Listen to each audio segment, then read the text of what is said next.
Hello friends, welcome to top 10 top 10 coaching centre में आपका स्वागत है। आज हम लोग बात करने वाले हैं कक्षा 10 के विज्ञान के महत्वपूर्ण बहुविकल्पी प्रश्न के बारे में, जो कि ये हमारा क्लास नंबर 2 है। अगर इसके पहले आप पहली क्लास नहीं देखे हैं तो कृपया जा कर के उस क्लास को देख लें। तो चलिए वीडियो को शुरू करते हैं। वीडियो को शुरू करने से पहले अगर आप इस चैनल पर नए हैं तो चैनल को सब्सक्राइब करें। वीडियो अच्छी लगती है तो वीडियो को लाइक करें, ठीक है। तो ध्यान दें कि यह जो प्रश्न हम बता रहे हैं बहुविकल्पी, यह परीक्षा के दृष्टि से बहुत ज़्यादा महत्वपूर्ण है, ठीक है। तो आप क्या करेंगे, इन प्रश्नों को बार बार करके पूरा का पूरा रिवीजन कर लेंगे, ठीक। जो कि प्रश्न परीक्षा में पूछे जाने की प्रबल संभावना है। तो चलिए आगे देखते हैं। आज का हमारा टॉपिक है जीव विज्ञान, ठीक है। क्या है? जीव विज्ञान। हम देखेंगे कि जीव विज्ञान से वे कौन से ऐसे महत्वपूर्ण प्रश्न हैं जो परीक्षा में पूछे जाने की प्रबल संभावना है। प्रश्न नंबर 1, मनुष्य के हृदय में कोष्ठों की संख्या होती है। आपको बताना है कि मनुष्य के हृदय में कोष्ठों की संख्या कितनी होती है, ठीक। तो option number A 1, option number B 2, option number C 3, option number D 4। तो मनुष्य के हृदय में जो कोष्ठों की संख्या होती है, इसका सही जवाब है ऑप्शन नंबर 4 4, ठीक है। इसी के साथ बात करते हैं प्रश्न नंबर 2 के बारे में। प्रश्न नंबर 2 कहता है कि द्वार कोशिका पाई जाती है। यह बताना है कि द्वार कोशिका कहाँ पाई जाती है। ऑप्शन नंबर ए है जड़ों में, ऑप्शन नंबर बी रंध्रों में, ऑप्शन नंबर सी वातारंध्रों में, ऑप्शन नंबर डी इन सभी में। तो आपको बताना है कि ज्वार कोशिका किस में पाई जाती है। तो इसका राइट आंसर हो जाएगा ऑप्शन नंबर बी रंध्रों में, ठीक है। इसी के साथ यदि हम अगले प्रश्न की बात करें तो प्रश्न नंबर 3 देखें क्या कहता है। कहता है जाइगोट में गुणसूत्रों की संख्या क्या होती है। हमें बताना है कि जाइगोट में गुणसूत्रों की संख्या क्या होती है, ठीक है। तो देख लेते हैं। पहले यह समझ लीजिए कि जाइगोट होता क्या है, ठीक। जाइगोट का मतलब होता है युग्मज। क्या होता है? युग्मज। जाइगोट का मतलब होता है युग्मज, मतलब नर युग्मज और मादा युग्मज, ठीक है। मादा युग्मज जब आपस में मिलते हैं तो उसी को क्या बोलते हैं? युग्मज बोलते हैं, जाइगोट बोलते हैं, ठीक है। तो देखें, नर में होता है यक्ष, नर में क्या होता है? यक्ष, और मादा में भी होता है यक्ष। तो दोनों मिलके क्या हो जाते हैं? 2 यक्ष हो जाते हैं। तो इसका राइट ऑप्शन हो जाएगा 2 यक्ष, ठीक। इसी के साथ यदि हम बात करें प्रश्न नंबर 4 के बारे में, तो कहता है मुकुलन पाया जाता है। हमें यह बताना है कि मुकुलन किस में पाया जाता है। तो पहले समझ लें मुकुलन होता क्या है। मुकुलन क्या कहता है? किसी जीव के बाहरी सतह पर, ध्यान से समझना, मुकुलन किसी जीव के बाहरी सतह पर समसूत्री विभाजन से जो उभार उत्पन्न होता है उसको मुकुल कहते हैं। फिर से, किसी जीव के बाहरी सतह पर समसूत्री विभाजन से जो उभार उत्पन्न होता है उसको बोलते हैं मुकुल। और मुकुल द्वारा अलैंगिक जनन की जो क्रिया होती है वही मुकुलन कहलाती है, ठीक है। फिर से एक बार देखें कि मुकुलन, पहले समझ लें मुकुलन होता क्या है। किसी जीव के बाहरी सतह पर समसूत्री विभाजन से जो उभार उत्पन्न होता है वह कहलाता है हमारा मुकुल। और मुकुल की जो अलैंगिक जनन की क्रिया होती है या विधि होती है वही क्या कहलाती है? मुकुलन कहलाती है, ठीक है। तो देखें किस में होता है। ये हाइड्रा में पाया जाता है, ईस्ट में पाया जाता है, ठीक है। तो देख लेते हैं इसका राइट ऑप्शन कौन है। तो इसका राइट ऑप्शन है ऑप्शन नंबर बी, हाइड्रा में। अगर इसमें बी रहता, अगर इसमें ईस्ट भी रहता तो वो भी सही हो जाता, ठीक है। तो इसी के साथ आगे देख लेते हैं। प्रश्न नंबर 5, जीवाश्म ऊर्जा का स्रोत है। हमें यह बताना है कि जीवाश्म ऊर्जा का स्रोत क्या है। देखें, जो भी प्रकृति से उत्पन्न होते हैं ना उसको जीवाश्म ऊर्जा के स्रोत बोल सकते हैं। देखें, पवन ऊर्जा तो नहीं हो सकता, क्यों? क्योंकि मनुष्य बनाते हैं। फिर उसके बाद सौर ऊर्जा, जो सोलर ऊर्जा है, ये भी नहीं। कोयला, कोयला क्या है? एक जीवाश्म ऊर्जा, क्योंकि काफ़ी लंबे समय तक जब लकड़ी ज़मीन के नीचे दबी रहती है तो कोयला बन जाता है। जल विद्युत ये भी नहीं है, तो हमारा राइट ऑप्शन हो जाएगा कोयला। ठीक, इसी के साथ हम देख लेते हैं प्रश्न नंबर 6। पौधों में कायिक प्रवर्धन के लिए कौन सा भाग अधिक अनुकूल होता है? हमें यह बताना है कि पौधों में कायिक प्रवर्धन के लिए कौन सा भाग अधिक अनुकूल होता है। देखें, कायिक प्रवर्धन क्या होता है कि एक प्रकार की पौधे निर्माण की विधि होती है, यह केवल पौधों में पाया जाता है। मतलब नहीं होता है कि दो तना को आपस में काट करके बना दिया जाता है एक अन्य पौधा, पत्ती से भी बना दिया जाता है, जड़ से बना दिया जाता है, परिकलिका से बना दिया जाता है। लेकिन यहाँ पे ऑप्शन पूछा है कि अनुकूल कौन है। अगर यहाँ पे कोई ऑप्शन रहता सभी, तो यह सभी क्या है? कायिक प्रवर्धन के विधि हैं। लेकिन यदि इसमें सबसे अनुकूल की बात करें तो सबसे अनुकूल हो जाता है तना। तना जो कायिक प्रवर्धन की विधि होती है ना, सबसे अनुकूल मानी जाती है। ठीक है, तो इसी के साथ हम प्रश्न नंबर 7 की बात करें, कहता है कि निम्न में से कौन सा मानव में मादा जनन तंत्र का भाग नहीं है? हमें बताना है कि इनमें कौन सा भाग है जो मादा जनन तंत्र में नहीं पाया जाता है। अंडाशय पाया जाता है, गर्भाशय ये भी पाया जाता है। जो शुक्रवाहिका है यह नर जनन तंत्र है। ठीक है, तो इसीलिए यह क्या हो जाएगा? ऑप्शन नंबर सी हो जाएगा। ठीक, इसी के साथ यदि हम बात करें प्रश्न नंबर 8, स्वपोषण के लिए आवश्यक है। हमें बताना है कि स्वपोषण के लिए कौन आवश्यक है। तो देख लेते हैं ऑप्शन, कार्बन डाइऑक्साइड, क्लोरोफिल, सूर्य का प्रकाश, उपर्युक्त सभी। तो जो इसका ऑप्शन हो जाएगा उपर्युक्त सभी, ये सभी जो है कार्बन डाइऑक्साइड, क्लोरोफिल, सूर्य का प्रकाश, सभी के सभी क्या हैं? स्वपोषण के लिए आवश्यक होते हैं। इसी के साथ यदि हम बात करते हैं प्रश्न नंबर 9, कहता है पराग कोश में होते हैं। हमें यह बताना है कि पराग कोश में क्या होते हैं।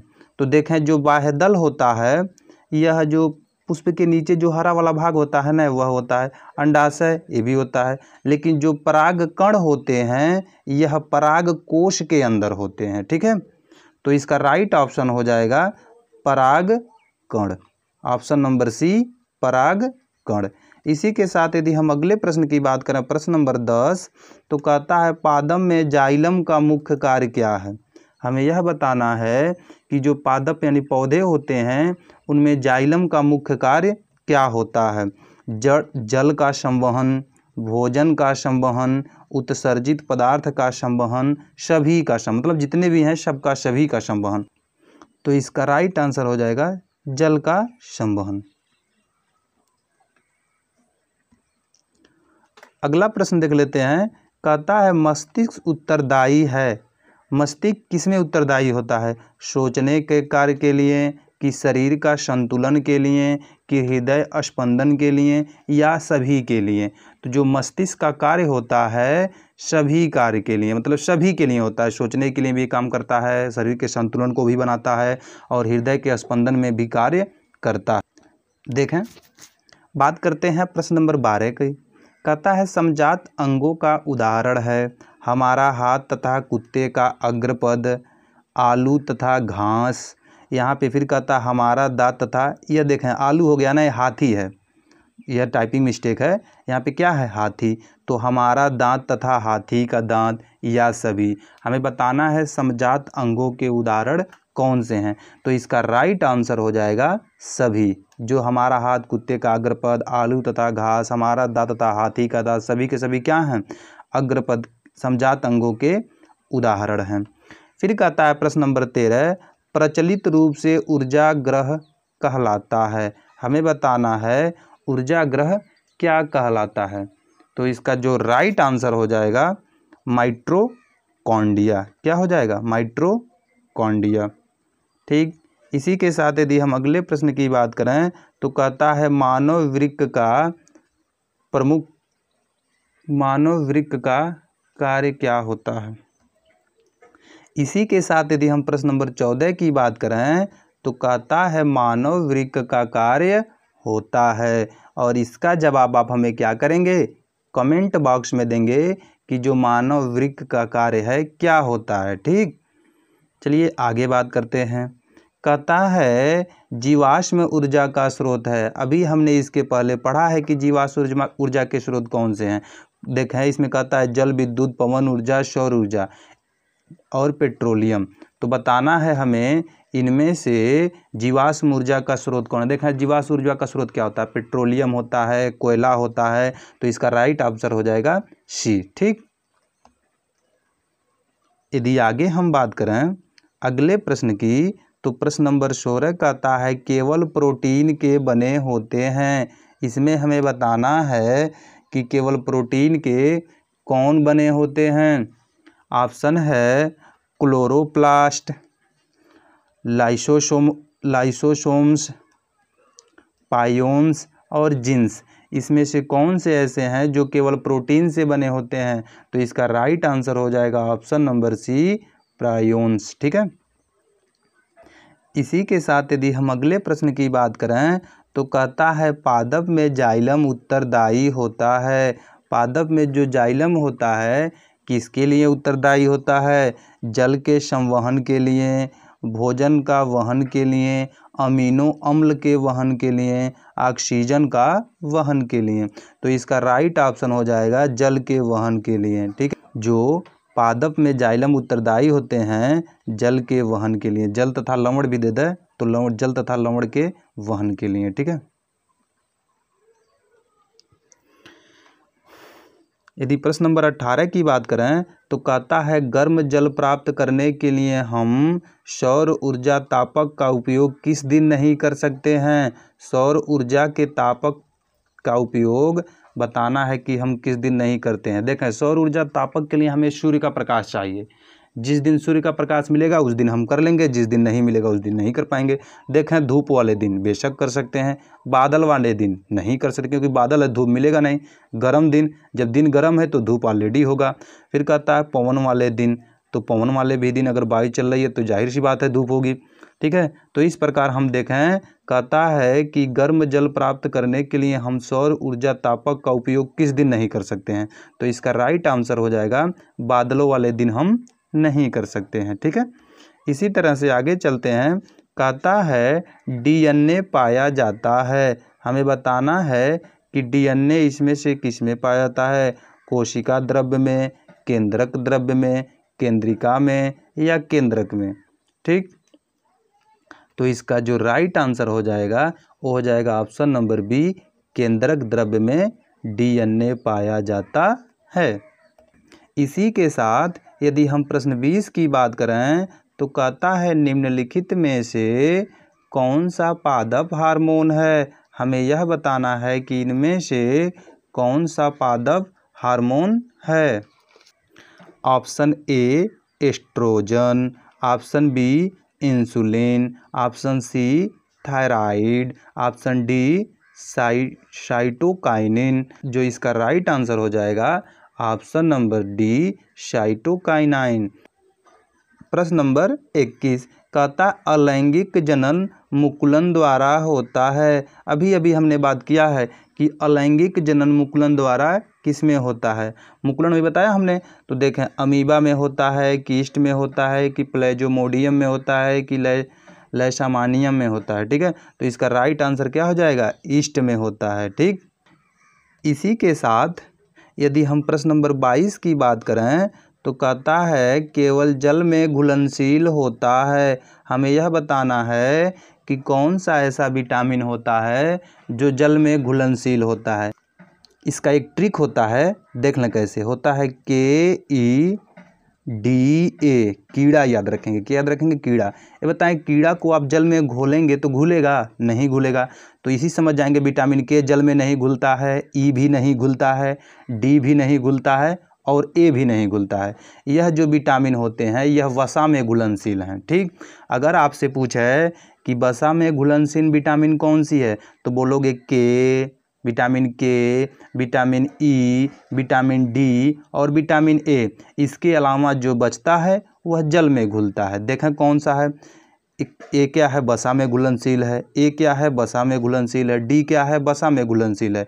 लेकिन जो ऑप्शन नंबर सी है यह क्या है, जल में घुलनशील है। ठीक, तो इस प्रकार आप किसी विटामिन को बता सकते हैं कि कौन सा जल में घुलनशील है, कौन सा वसा में घुलनशील है। देख लेते हैं प्रश्न नंबर 23। ATP तथा NADP2H का निर्माण होता है, तो बताना है किस में होता है। माइक्रोकॉन्ड्रिया में, क्लोरोप्लास्ट में, पोराक्सीसोम्स में, लाइसोसोम्स में। ठीक है, तो जो इसका राइट आंसर हो जाएगा, इसका हो जाएगा माइटोकॉन्ड्रिया में। किस में हो जाएगा? माइटोकॉन्ड्रिया में। इसी के साथ बात करते हैं प्रश्न नंबर 24 की। कहता है केवल न्यूक्लिक अम्ल तथा प्रोटीन्स, यह क्या है? प्रोटीन्स के बने होते हैं। हमें बताना है कि इनमें से कौन न्यूक्लिक अम्ल तथा प्रोटीन्स के बने होते हैं। जीवाणु, विषाणु, क्लोरोप्लास्ट या प्रोयांस। तो देख लेते हैं, इसका ऑप्शन नंबर जो सही हो जाएगा, ऑप्शन नंबर क्या हो जाएगा? विषाणु हो जाएगा। ठीक, बात करते हैं प्रश्न नंबर 25 की। चलिए देख लेते हैं प्रश्न नंबर 25। मनुष्य में वृक्क एक तंत्र का भाग जो संबंधित है। बताना है कि यह जो भाग है किससे संबंधित है। जो प्रश्न नंबर 14 है ना, वही सेम टू सेम ये भी है। ठीक, तो आप देख लेंगे उसका, और इसका भी जवाब हमें क्या करेंगे? कमेंट बॉक्स में देंगे। चलिए बात करते हैं प्रश्न नंबर 26 की। कहता है दो तंत्रिकाओं के कोशिका के मध्य खाली स्थान को कहते हैं। हमें यह बताना है दो तंत्रिका के कोशिका के मध्य जो खाली स्थान होता है उसको क्या कहते हैं? द्रुमिका कहते हैं, सिनेप्स कहते हैं, एक्सान कहते हैं या आवेग कहते हैं। तो इसका जो राइट आंसर हो जाएगा ऑप्शन नंबर बी, सिनेप्स। देख लेते हैं प्रश्न नंबर 27। कहता है हीमोग्लोबिन महत्वपूर्ण भूमिका निभाता है। हमें यह बताना है हीमोग्लोबिन महत्वपूर्ण भूमिका किस में निभाता है। उत्सर्जन में, श्वसन में, पाचन में, वृद्धि में। तो इसका राइट आंसर हो जाएगा ऑप्शन नंबर बी, श्वसन में। ठीक, इसी प्रकार यदि हम बात करें प्रश्न नंबर 28। कहता है यकृत स्रावित करता है। यह बताना है हमें कि यकृत क्या स्रावित करता है। ऑप्शन है लार, जठर रस, पित्त रस या अग्नाशय रस। तो हमें तो बताइए इसमें से जो यकृत है कौन सा रस स्रावित करता है। तो इसका राइट आंसर हो जाएगा ऑप्शन नंबर सी, पित्त रस।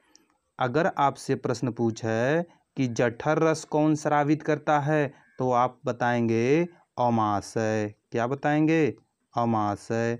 इसी प्रकार यदि आपसे पूछा जाए लार कौन स्रावित करता है, तो कहेंगे लार ग्रंथि। क्या बताएंगे? लार ग्रंथि। इसी प्रकार आपसे पूछा जाए अग्नाशयिक रस कौन स्रावित करता है, तो आप बताएंगे अग्नाशय से स्रावित होता है। देखिए, यह जो हम महत्वपूर्ण प्रश्न के बारे में बात कर रहे हैं ना, इनको आप क्या करेंगे? कॉपी में लिख लेंगे अच्छे से। ठीक है, अच्छे से लिख करके बार बार उसका रिवीजन कर लेंगे। अगर इसी तरह से आप लघुत्तरी, दीर्घोत्तरी और ये जो बहुविकल्पी हम करा रहे हैं, ठीक, इसको पूरा यदि कंप्लीट कर लेते हैं तो आप मान के चलें आपका 90% नंबर कोई रोक नहीं पाएगा। ठीक, तो इसी के साथ एक क्लास और आएगा भौतिक विज्ञान के बहुविकल्पी का। उसके बाद लघुत्तरी प्रश्न के आ जाएंगे, दीर्घोत्तरी प्रश्न के आ जाएंगे। ठीक है, तो इसी के साथ सेशन को समाप्त करते हैं। फिर मिलते हैं नए क्लास में। Thank you for watching top 10 1।